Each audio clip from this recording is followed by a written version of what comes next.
And we're back. Welcome back to Open Your Eyes, and we're moving now into our second segment for today. And this one is all about the reenactment of a famous Belizean folklore. Ooh, That's what we're saying. I can't wait. I can't wait. Now we've got Miss Felicita in, Felicita Cantun, of course. She's a cultural promoter. Good morning and welcome.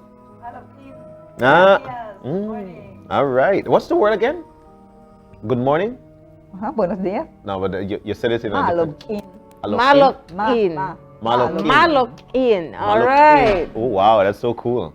Yes. So good morning, Malokin. Good morning. And of course, we've got some young ones in, all dressed in their costumes. So we can introduce them by their costumes, or we can introduce them by their names. We have Dracula, aka Edwin, to the front. Just wave to the camera right in front of you. Yes. All right. We have, you know what? Let me go to them. So we have, firstly, let's go to this little guy right here. We'll get that camera. What is your name? Edwin Flowers. And what are you dressed as? A vampire. Ooh. And then we have here, what's your name? And Caitlin, what are you dressed as? What's your costume? Oh, Princess Rapunzel, she said. And then we have... And what are you dressed as? Ooh, me friend. And we have... Khalees, what are you dressed as? Jasmine. Oh, we love your hair, Jasmine. And finally we have... My name is Matthew Bennett. Hi, Matthew. What are you dressed as? Coco. Oh, from the movie. Oh my goodness, that's so cool. Thank you guys. Thank you. Wow. Right. So Felicita, you've been introduced to your audience today, but today's a great time for us to talk about some of the other work that you've been doing. We've talked about preserving Mayan games like Pok and language and clothing and food. And you also do reenactments of Belizean folklore. How long ago did this start? A long time ago, since I was in school. Wow. And I write these stories. Oh, you wrote the stories? Yeah. I go to the elderly. I find out all what they know about these folklores, and then I document them. Wow. And where did this fascination start from when you were little? Were you scared of one of the characters? No, it's my mother. And she used to, at night, no television, no laptop. What would our parents do? Yeah. Oh, in a big hammock. We would be rocking with mom. She would cuddle me, and then she would tell us stories. Also with our brothers, sisters, neighbors, especially during the full moon. Oh my goodness, it was so beautiful at night. You see the full moon, the stars, and then we gather and then we tell stories. Oh wow! So I loved that era. Whereby you could have read stuff and then it's all about using your mind. So we always talk about, and that's why when we found out about your project, it was so interesting. We always talk about how the little ones grow up and they don't know the characters like we did. La Llorona, Tata Duende, Ishkabay. These are all things that I remember and I had nightmares about, You'd be scared to do certain things because of these characters. Yeah. Did you find the same? The thing is that these stories our parents used to teach us with stories. Yes. They would teach us values.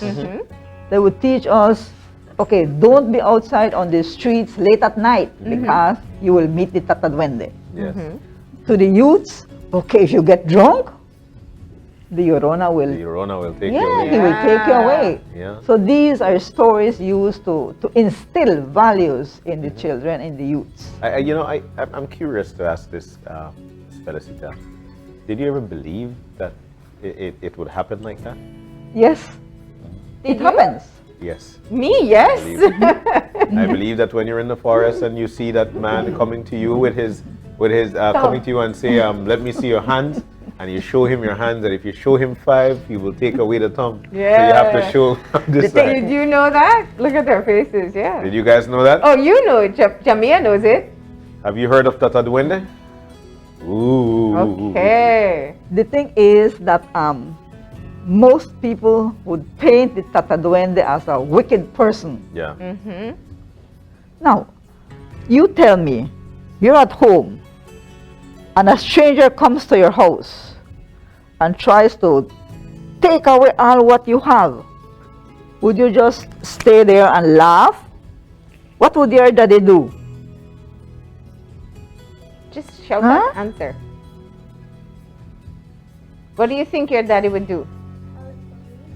Call the police. Yeah. Good. So the Tata Duende is very connected with Mother Nature. Mm-hmm. So he is the guardian of the forest. Mm. So whenever we go into the forest, we ask permission to the Tata Duendes. Mm. So most naturally, the Tata Duende is there. It's his home.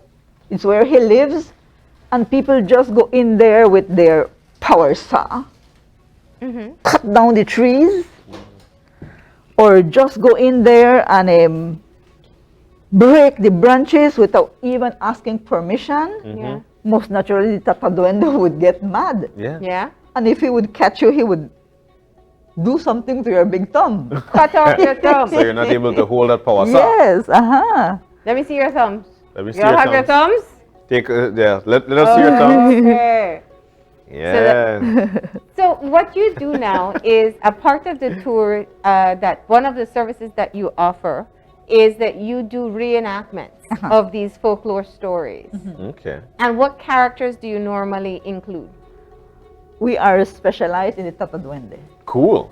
We have the Llorona too, Okay. but our specialty is the Tata Duende. So you have a story you're going to share with us today. Yeah.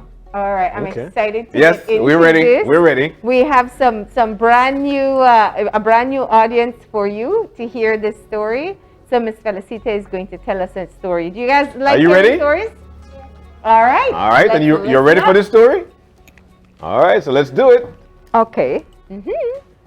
Tata Duende is closer than you ever dreamed. You have dreams, right? Okay. Have you ever dreamt about Tata Duende? No, never? Well, he is closer than you dream. Now, I am going to relate to you what happened to me with Tata Duende. You hear me, princess? It happened to me. When I was like your age, how old are you? 6? And you? 6. And you? 8. And you? 9. And you? Well, when I was like 7 years old, my mother used to tell me stories about Tata Duende.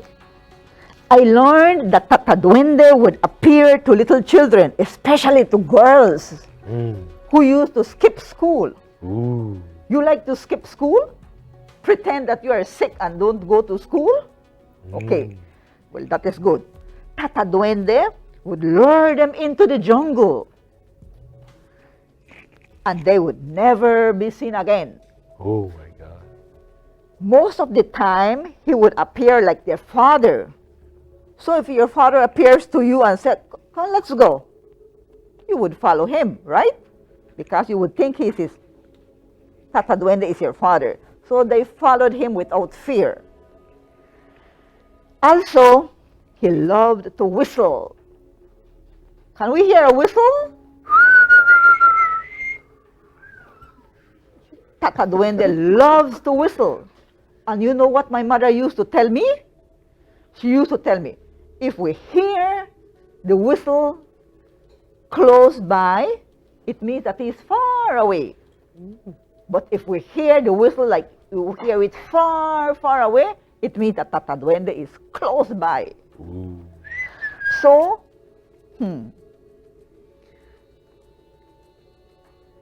also something else that I learned is that he loved riding horses. and braiding their mane.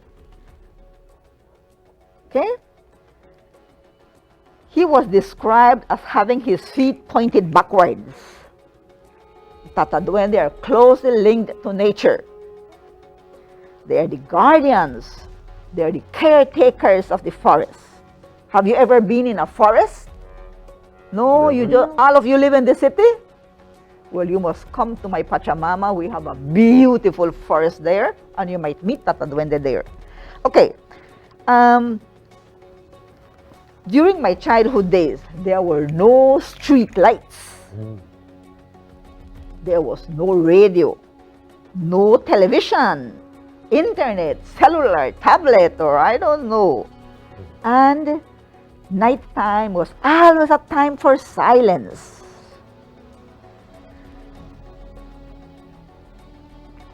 Comfort and quieting from the sounds of the day. Even the dogs would not bark a lot during the night. At night, all I could hear was just the creaking of the rope where my hammock was tied and the singing of my mother. She sang sweet lullabies passed down to her by her mother and her grandmother.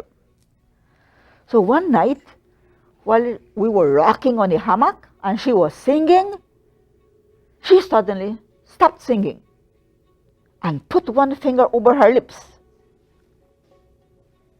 I could hear a faraway whistle.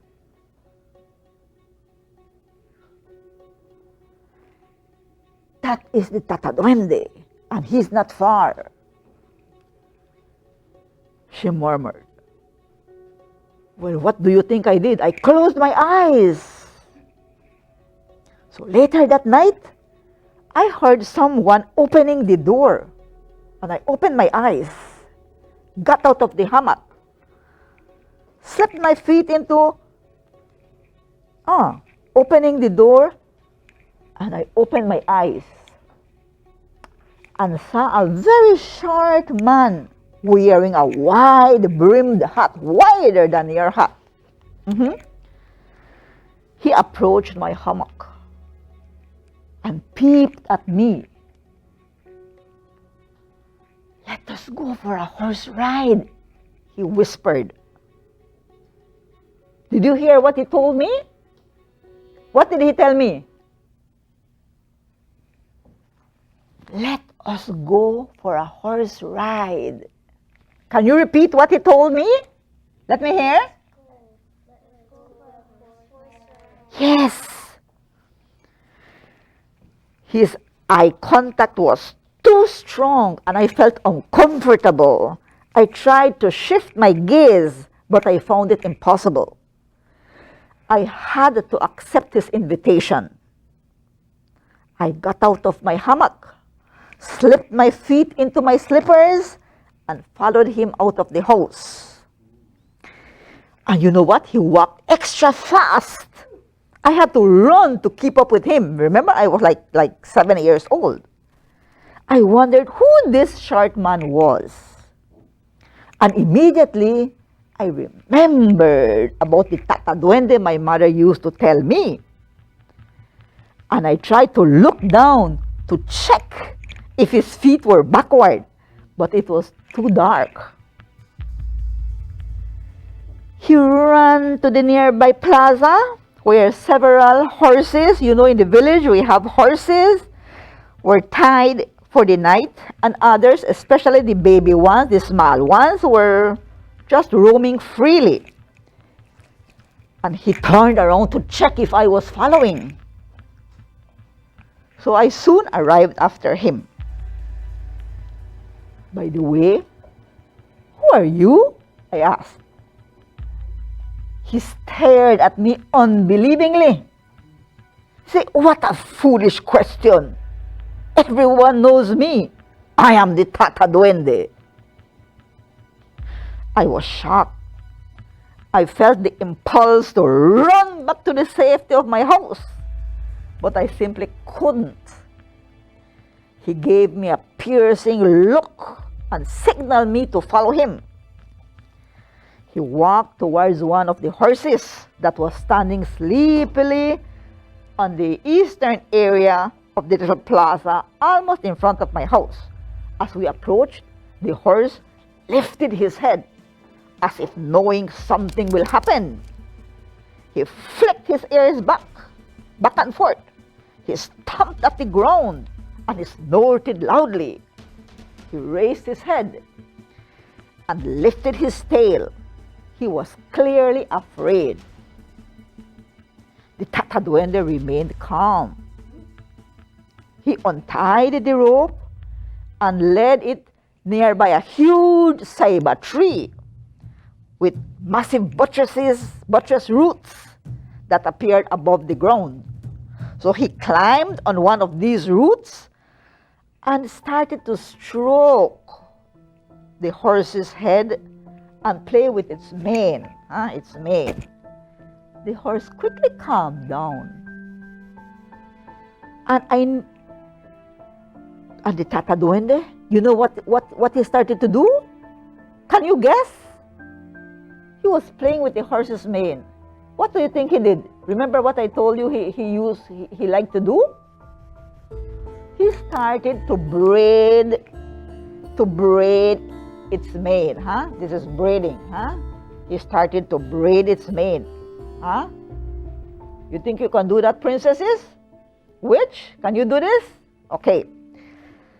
So, I watched unbelievingly. I knew this horse. It belonged to Don Anselmo. It was one of his unbroken, rebellious, and vicious horse. However, it stood still while Tata Duende braided its mane. After a few moments, the horse was completely relaxed. You relaxed? You are relaxed? You feel relaxed? Okay. Now, Tata Duende climbed on its bare back. He turned to look at me and signaled me to climb behind him. Would you climb behind him? No. But you, yes, right? No? Well, you know, I simply couldn't resist. His stare just kept me hooked, and I meekly obeyed his orders. I approached the horse, and he helped me climb up behind him. Hold on tightly, he cautioned. And I asked, you're going to ride? We are riding this horse without a saddle or a bridle? I asked. He gave me a stern look.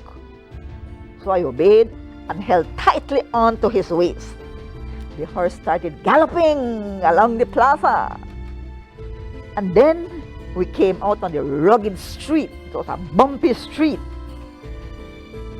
My body was thrown back and I tightened my grip. I did not hear my own cry nor saw the ground over which I went. When I opened my eyes, my mother was bending over my hammock. It's a nightmare and nothing more, she assured me.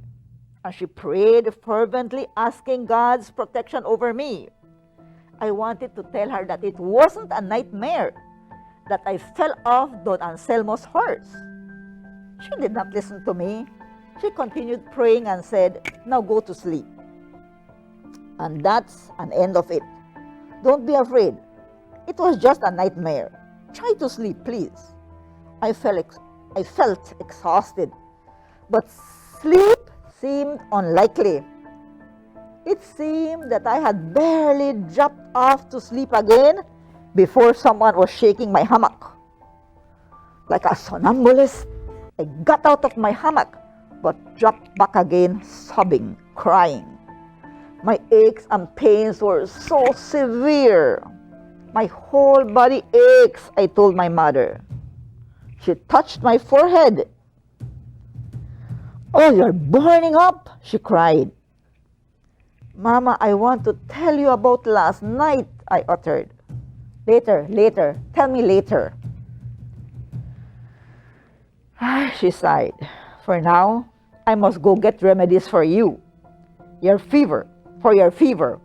I won't be long. I will just go to the medicinal herbal garden. And she grabbed a bag that was hanging behind the door and hurriedly went out.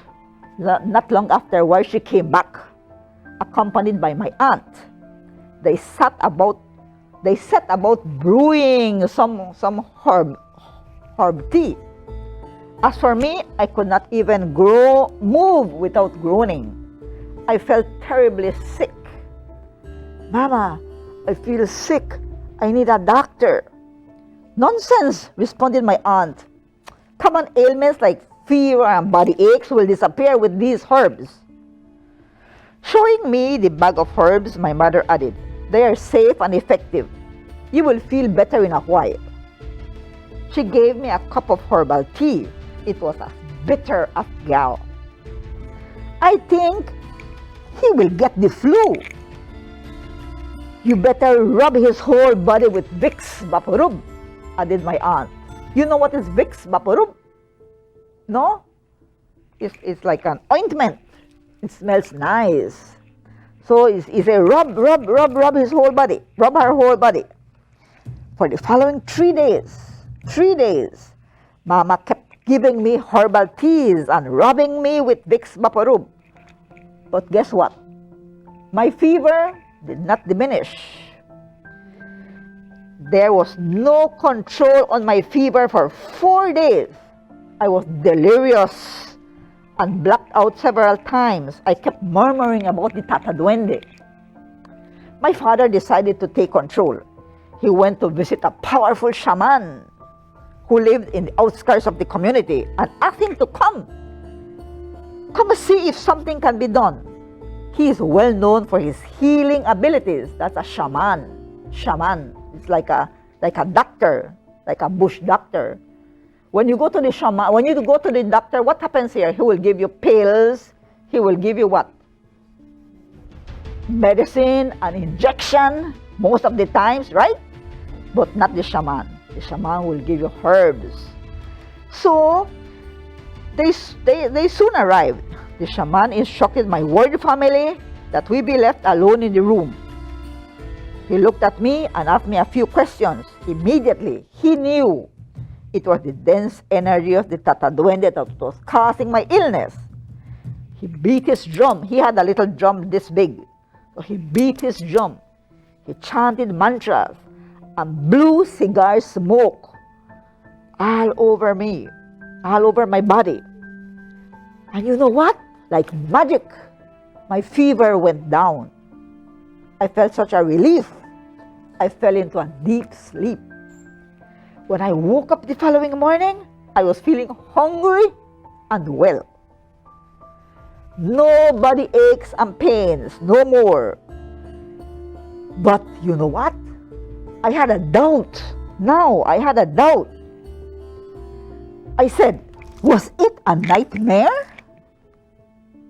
As my mother assured me, I ran to the nearby plaza where the horses were tied. I spotted Don Anselmo's vicious horse. And sure enough, what do you think I discovered?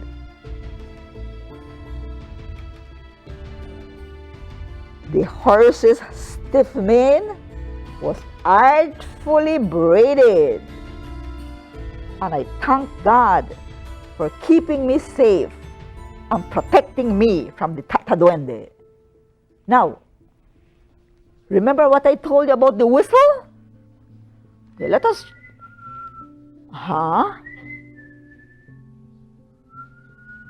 And what did my mother say about the whistle? Do you remember? Who remembers what my mom said about the whistle?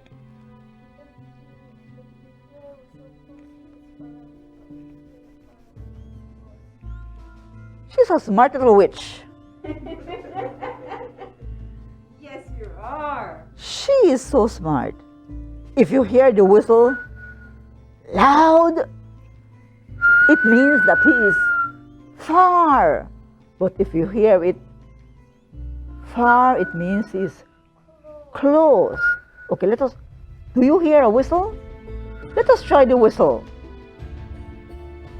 Let us try it. No, you cannot whistle? Can you whistle? Who can whistle? Some would push in their fingers, or some would do like this. I don't know. Can you try it? Okay, let us try it. Uh-huh. Uh-huh. Uh-huh. Yes. Yes. Try it, try it. Uh-huh. So that means Tata Duende is close by. Oh my God! Oh! Oh! See the Tata Duende?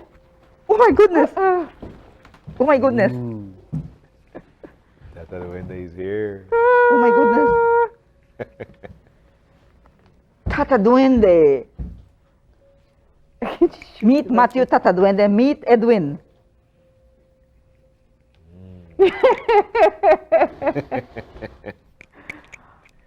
Oh my God. Meet the Dracula. Show me your thumbs. Show me. Hide your thumbs. Uh-huh. Show Tata Duende your thumb. Your missing thumb. Don't show him your thumb. Your missing thumb. Hide your Just show thumbs. him Hide like it. this. Show him Hide like your this. thumbs. Sige, this. da Show vuelta. him. Da vuelta toda vez. Uh-huh. Uh-huh. Oh! See what I found? A cigar. Hide your thumbs. Hide your thumb. Hide it, hide it. Hide your thumb. Go check out over there if the thumb is missing. Go check it out. Ahí. Check out the thumb. Check out if their thumbs are missing. Ahí anda a checar si está fallando su. Ahí, Tata Duende, over there. See?